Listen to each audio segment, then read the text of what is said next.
What would you do if a friend gave you $30 billion and told you to save the world? That's the challenge that Warren Buffett gave Bill and Melinda Gates a decade ago. In a new letter to the legendary investor, Bill and Melinda Gates candidly assess the successes and setbacks of the past 10 years in their effort to end disease, stop childhood death, and improve lives around the world with help from Buffett's historic gift. As they describe it in the letter, it was the single biggest gift anyone ever gave anybody for anything. What have you been doing with Mr. Buffett's $30 billion over the last 10 years? It's not profitability. Most of the people who work for Warren, he can say, how are you feeling about your business? And if they try and say, okay, it's something other than profitability, he'll say, wait a minute, what game are we playing here? Maybe not profits, but there are signs of progress. And in an interview with GeekWire at his private office in the Seattle suburbs, the Microsoft co-founder was upbeat about the state of the country and the world, in sharp contrast with the current view from the White House. It has been nearly a decade since Gates left his day-to-day job at Microsoft, and his universe has gotten even bigger. We talked about the letter to Buffett, Gates' discussions with President Trump, his ongoing part-time gig at Microsoft, and more. But we started with the fate of the world. Well, Bill Gates, thank you very much for speaking with GeekWire. Great to be with you. So you and Melinda Gates refer to yourself sometimes as impatient optimists. It's hard for some people to be optimistic right now. What makes you optimistic about the state of the world, and how do you maintain that optimism while still being grounded in reality? Well, objectively, there's a lot of great things that have happened over almost any time period you want to choose, whether it's issues like rights or health or education. The world is improving. And our work in global health is about things like cutting childhood deaths. And every year we continue to make progress there. The scientific understanding of some of these diseases is advancing quite rapidly. There's some things like premature birth or nutrition, first day deaths that we need a lot more insights so that we can build the tools to solve those problems. Even in some of our vaccine areas, like an AIDS vaccine, things have taken longer than we expected. But we have the pipeline of tools, the biological information that we have that gives us insights is fantastic. And even for the diseases we don't focus on, cancer, heart disease, you're going to be way better off being sick 10 years from now than any time in the past. So this year's annual letter from you and Melinda is a great read because it's literally a letter to Warren Buffett 10 years after his historic donation to the Gates Foundation. So tell us, what have you been doing with Mr. Buffett's $30 billion over the last 10 years? Yeah, it was really phenomenal. It grew out of the friendship that we had and the fact that his plan to have his wife run the foundation and give things away changed when she tragically died. And ironically, it was at the same time period where I was announcing to the public in 2006 that I'd be leaving Microsoft in a couple of years and focusing full-time on the foundation. That was the time at which we went back to New York, and Warren announced these gifts to a number of foundations with a very high percentage of it going to us, and basically doubling our capacity. And so that's an incredible thing because when you get that doubling, you can say, okay, what's been working? Or take agriculture where we hadn't done much, or sanitation, saying, okay, we will be able to make a really huge effort there. And so it really energized the foundation, and half of what we've gotten done in this last decade is because Warren trusted us.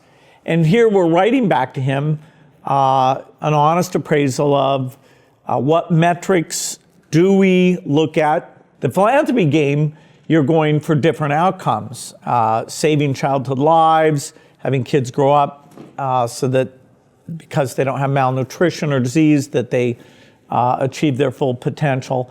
And so we take for Warren things that, because he's very intelligent about the world, but doesn't get to go out in Africa and see what we see, we take and say to him where we stand. And it's basically a very positive report that his gift has made a phenomenal difference. There are ways to measure progress. The most important is the childhood mortality rate, the number of deaths among children younger than 5 years old, write Bill and Melinda Gates in their letter. The reason, they explain, is that parents who believe their kids will survive are likely to have fewer children. Families in countries with low rates of childhood mortality have a better chance to escape poverty. Bill Gates calls saving children's lives the best deal in philanthropy. Melinda Gates calls vaccines the best deal within the deal, describing them as the biggest reason for the drop in childhood deaths. Every dollar spent on vaccines translates into $44 in economic benefits, they say. Bill Gates says this investment in vaccines is like buying stock in Buffett's Berkshire Hathaway 30 years ago.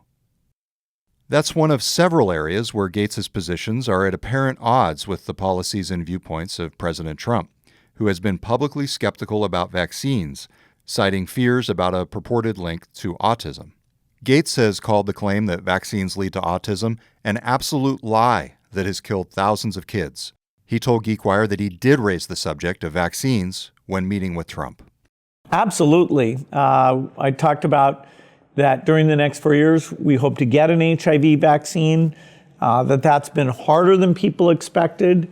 I talked about polio, where by getting the vaccine for polio out to so many children, we find ourselves with less than 50 cases last year. So this year, with luck, we'll see the last cases. Then 3 years later is when they certify that you really have done the surveillance and the disease really is gone. And so investing in innovation, which was my broad theme talking to him, that included health, vaccines, it included energy and education. The idea that some of these investments that government makes create the platform that then the private sector can take it from there. The analogies to things like the moonshot were, what I said, okay, get behind an innovation agenda. I don't know if that will happen, but I wanted to get that in front of him. Our interview took place before the recent controversy over Trump's executive order on immigration, but Gates has stressed the benefits of immigration in the past, especially involving highly skilled workers in the technology industry. Another hot-button topic, energy and the environment. Gates is pushing for a dramatic reduction in carbon emissions, and with fellow billionaires including Amazon's Jeff Bezos, LinkedIn's Reid Hoffman, and Alibaba's Jack Ma, among many others, he's launched a $1 billion fund to fuel energy innovation. President Trump has called global warming a hoax, and his EPA chief, Scott Pruitt, is known as a climate change skeptic. So I explained, the U.S. has great science here. This is where the market for these things is going to be. It connects to less pollution. It connects to U.S. jobs. It connects to security, not needing the energy coming from far away. And, energy is very primal stuff. And there are a lot of leads that are promising, still at a fairly risky stage. But over the next decade, some of these breakthrough approaches are going to pay out. And U.S. research and U.S. leadership on this should be part of how it gets solved. These things are why the future is going to be better than the past, and people really do look to the United States. So we'll be there, making the case. And in most of these things, our foundation is a co-funder. So, I can say that and polio or HIV vaccine, that I'm putting our resources behind it in a very big way. And the U.S. government would be the best partner for those efforts. Bill and Melinda Gates have not shied away from controversy in their work at the foundation, promoting contraception for family planning in the poorest countries. In addition, Bill Gates has advocated a new type of minimally invasive autopsy to better understand mysterious newborn deaths. Well, I think that's a case where, by knowing very little, a question that those in the field have kind of not chosen to go after. The outsider can say, well, wait a minute. Yeah, that might be hard, but boy, let's really try because it would be so valuable. Gates left his day-to-day role at Microsoft 9 years ago, but he remains a major shareholder in the company, a board member, and a special advisor to the company and its CEO, Satya Nadella. What do you think about what's happened at Microsoft over the past few years? A lot of people look at it as a revival, especially if you look at it in the stock market. Do you see it that way? Microsoft, by some metrics, were less of a share. We had a very high share if you go, say, to 1995. But we are one of very few companies doing phenomenal things. And the basic insight of the company about the importance of software just gets underscored. People recognize that again and again, year after year. We're not the only software company, but we are a great software company doing some unique work. And so our leadership has that, hey, we are the best in certain ways, and so we're getting the best people. That kind of positive dynamic is quite good, and so I love what's going on there. It's fun. These days, when he's not working at Microsoft, writing his popular book reviews, or answering questions on Reddit, Gates spends the bulk of his time on the foundation with Melinda Gates and Gates Foundation CEO Sue Desmond-Hellmann. Melinda and I really get to brainstorm about what goes on, and that's why the annual letters become a joint thing.